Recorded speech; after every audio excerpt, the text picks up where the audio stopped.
Hi, welcome to Bearded Meeple. Today, we're going to take a look at a quick filler card game for 3 to 5 players, ages 7 plus, and it'll play in about 20 minutes.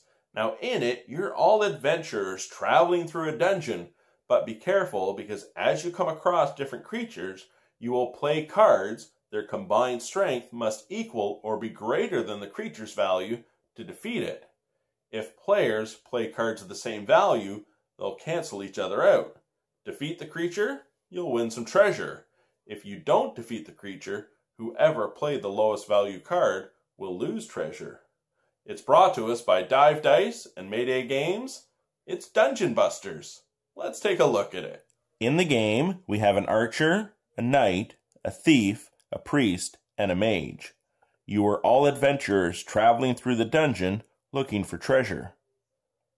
For each token you collect, it will be worth 1 point. For each completed set of 3 tokens, you will receive 3 points.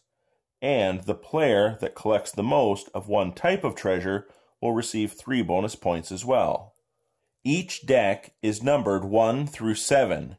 In a 3-player game, you will remove all the 1 cards. In a 4 or 5-player game, you will remove all the 7s. On your quest, you will travel through 3 dungeons. There are 5 different creatures in each dungeon. You will shuffle each dungeon deck and randomly discard 1 card for variable gameplay. Each card tells you the strength of the creature and any rewards you may get for defeating it. In a 3-player game, each player removes their card with a value of 1. They will begin with 1 of each treasure type. In each dungeon, we've also randomly removed 1 card. We're ready to begin. The first card is revealed. It's a skeleton with a strength of 7. From the player's hands, they will secretly select a card and place it on the table. Their combined strength must equal or be greater than the 7. The cards are revealed, and while their strength equals 7, anytime players contribute cards of the same value, they cancel each other out. 3 is less than 7, so we'll lose.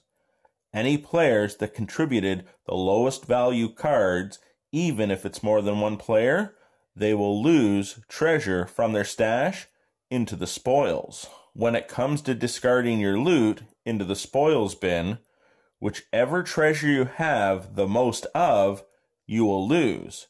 Let's say the knight had a red and a yellow, they could simply choose what to discard. The archer would have to discard both blue gems into the spoils. Let's say the hand had been played differently, and we have a combined strength of 9, and we defeat the skeleton. Whichever player contributes the lowest valued card that isn't cancelled claims the first reward. Whichever player plays the next highest value claims the second. Unfortunately, there's nothing for the thief.